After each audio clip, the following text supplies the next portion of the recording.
So, magandang araw mga ka-hunters. Welcome po dito sa aking YouTube channel. Ako nga pala si Raven, isang sales representative at product trainer dito sa Bourbon Electronica. So, ang topic po natin for today is tungkol po sa GoPint and Equinox. So, request po yan ni Sir Chablax. Yan po yung mga pangatlong nag-comment sa aking video na ginawa. Sir, eto na po yung request, yung GoPint and Equinox. So, sa mga bago lamang dito sa aking YouTube channel at ngayon nyo pala napapanood itong aking ginagawang mga video, please subscribe and hit the notification bell para ma-notify po kayo sa mga gagawin kong videos na maaaring makatulong sa mga treasure sites o mga project nyo. Kung kayo ba ay baguhan lang or meron na kayong karanasan sa treasure, so pasok po sa inyo itong mga video na. Sa mga pupunta naman po dito sa aming store, so mas maganda po na makapag-schedule po kayo.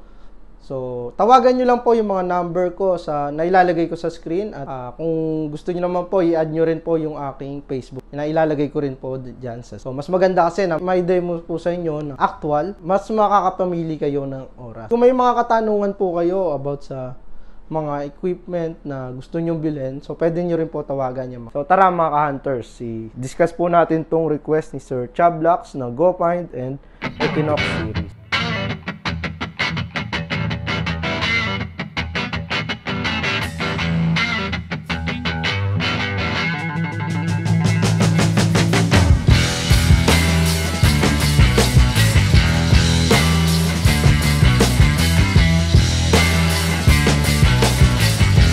So as of March 9, 2024, ang price po natin dito sa GoPint 66, dati po siyang 22,000, ngayon po ay 18,500 na lang. Then meron po siyang discount na 15%.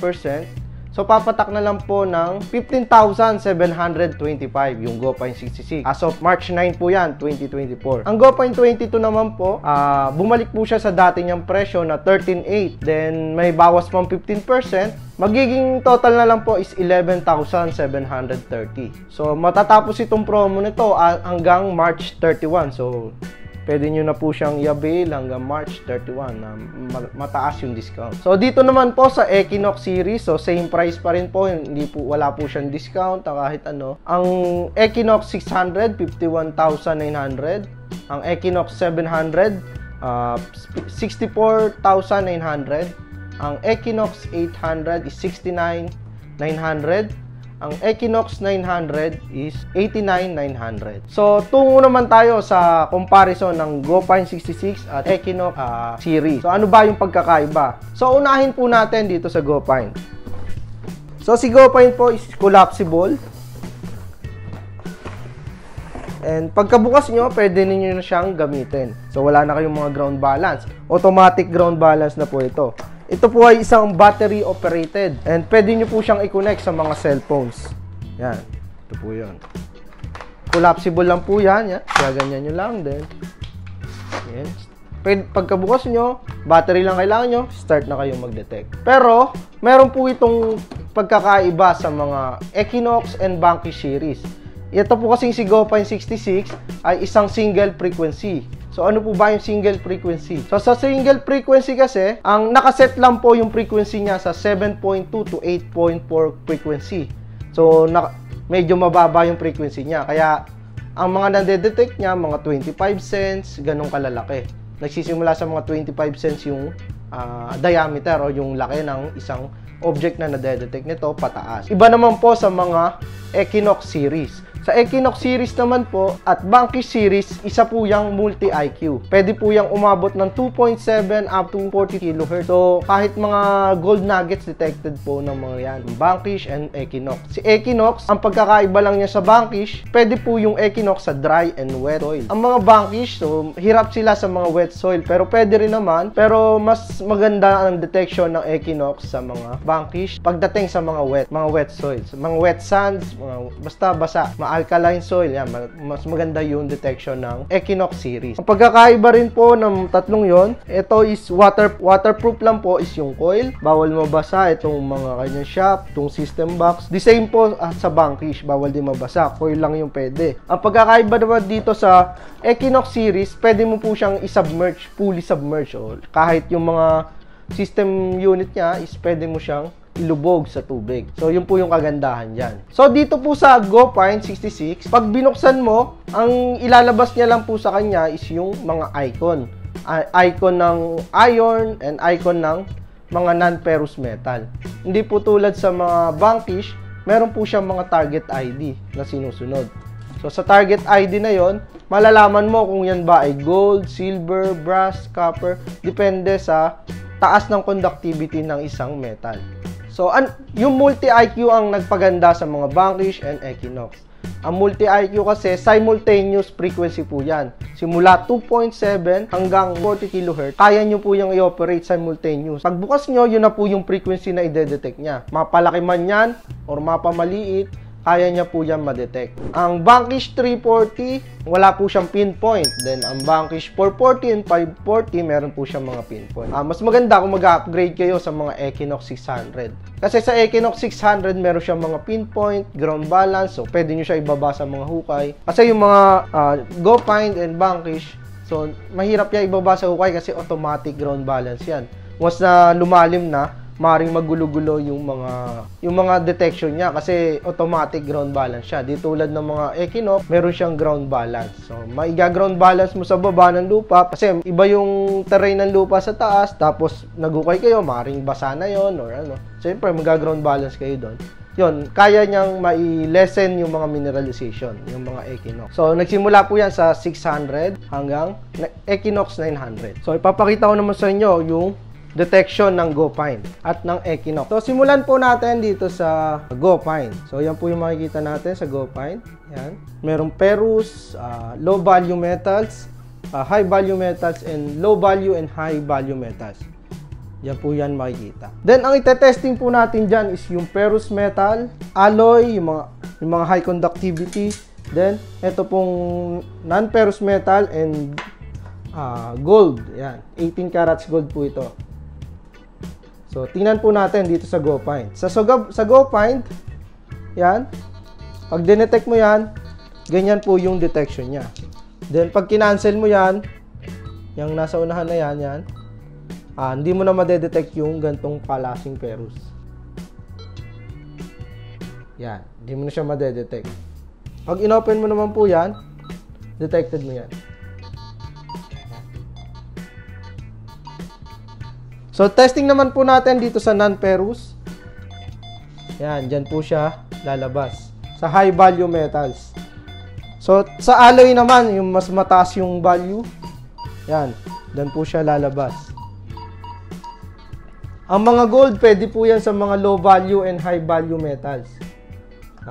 Lumabas, ng mga gantong gold. So, ito yung sinlaki ng 25 cents. Dyan nagsisimula yung detection ng GoPine series. Yan, tulad yan. Yan, low value metals yung nilalabasan niya. So, pag niliitan po natin yung detection niya, yan, yung mga gantong kalalaki na, hindi na po yan detected ng GoPine. Kasi ito po ay isa po siyang single frequency lang. Hindi po tulad ng mga Equinox. Sobrang liit na to para sa GoPine series. So, nagsisimula yung detection niya sa mga gantong kalalaki. So, isunod naman po natin yung Equinox series. So, sa Equinox series naman po, yan, susubukan natin lahat to, yung mga gold coins, yung mga gold na to. Yan, kasing lalaki na yan. Then, subukan rin natin itong mga alloy, ferrous, and non-ferrous. So, pag ferrous po yung na-detect, kailangan i-open po natin itong ferrous, itong ferrous nya. Papindutan nyo lang itong bias. Yan. Negative po pag mga ferrous metal yung na-detect nya. Then, pag kinancel nyo yung ferrous, hindi nyo na rin ma-detect itong mga ganito. So, isunod naman natin yung mga gold, ay mga non-ferrous metal. Yan. Nasa 44 po yung value ng mga non-ferrous metal. Then, ito naman po yung mga high conductivity ng, tulad ng alloy. So, yan. Mga 94 yung nalabas sa kanya. So, pag mga gold coins, yan, mga low value conductor po yan. Yan, 35. Mga 30 to 40, yan po yung mga gold. Mga low value metals ito.